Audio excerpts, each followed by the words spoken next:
జరిగినదేమిటంటే, సూరయ్య 2:30 గంటల బండి ఎక్కాడు. 2-3 స్టేషనులు దాటగానే టిక్కెట్టు కలెక్టర్ ఒకడు వచ్చి ఆయన్ను టికెట్టు అడిగాడు. నిజంగా పసివాడైతే అంత బిక్కమొహం పెట్టకపోను సూరయ్య.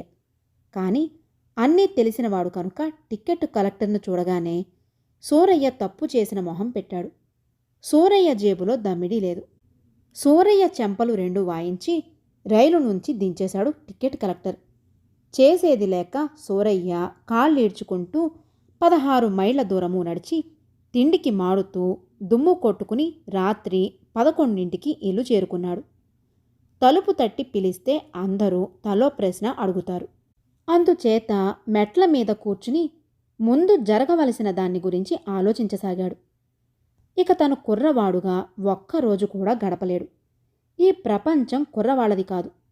తను ఒకప్పుడు కుర్రవాడై ఉండి కూడా వాళ్ల కష్ట సుఖాలు మరిచాడు. తన కొడుకు మొండితనమే చూశాడు కానీ వాడు ఎన్ని ఇబ్బందులు పడుతున్నాడో ఆలోచించలేదు. వాణ్ణి ఆపేక్షగా పలకరించి ఎంతకాలమైంది? కన్న తండ్రి ఎవడైనా ఇట్లా చేస్తాడా? భగవంతుడి దయవల్ల మళ్లీ తాను ఎప్పటిలాగా అయితే కొడుకును ఎంతో ఆపేక్షగా చూస్తాననుకున్నాడు. వాడికి కష్టం కలగనివ్వననుకున్నాడు. ఇదంతా చూస్తున్న లక్ష్మీ అమ్మవారు సత్యనారాయణ స్వామివారితో, పాపం వాళ్ళిద్దరి కోరికలు చెల్లించండి అన్నది. సరేనన్నారు స్వామివారు. మెట్ల మీద కూర్చున్న సత్యం మొసలివాడైపోయాడు.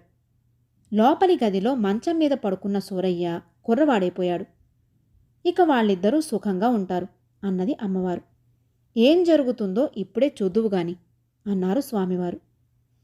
సూరయ్య మెట్ల మీద లేచి నిలబడ్డాడు. చాలా ఎత్తు లేచినట్టు ఆయనకు అనుమానం తట్టింది. కానీ తన స్వరూపం మారినట్టు ఇంకా ఆయనకు తెలీదు. తలుపు గట్టిగా తట్టితే ఇంటిల్లిపాది లేస్తారు. అనేక ప్రశ్నలు వేస్తారు. ఒకరికైతే ఏదో ఒకటి చెప్పవచ్చు. అందుకని సూరయ్య మెల్లిగా తలుపు తట్టాడు. వంటలక్క వచ్చి తలుపు తీసింది. సూరయ్యను చూసి ఆశ్చర్యపోతూ, మీరు బయటికి ఎప్పుడు వెళ్లారు బాబూ? గదిలో పడుకుంటిరే, తలుపెవరు వేశారు అని అడిగింది. కాని సూరయ్యకు వంటలక్క ప్రశ్నలేవీ వినిపించడం లేదు.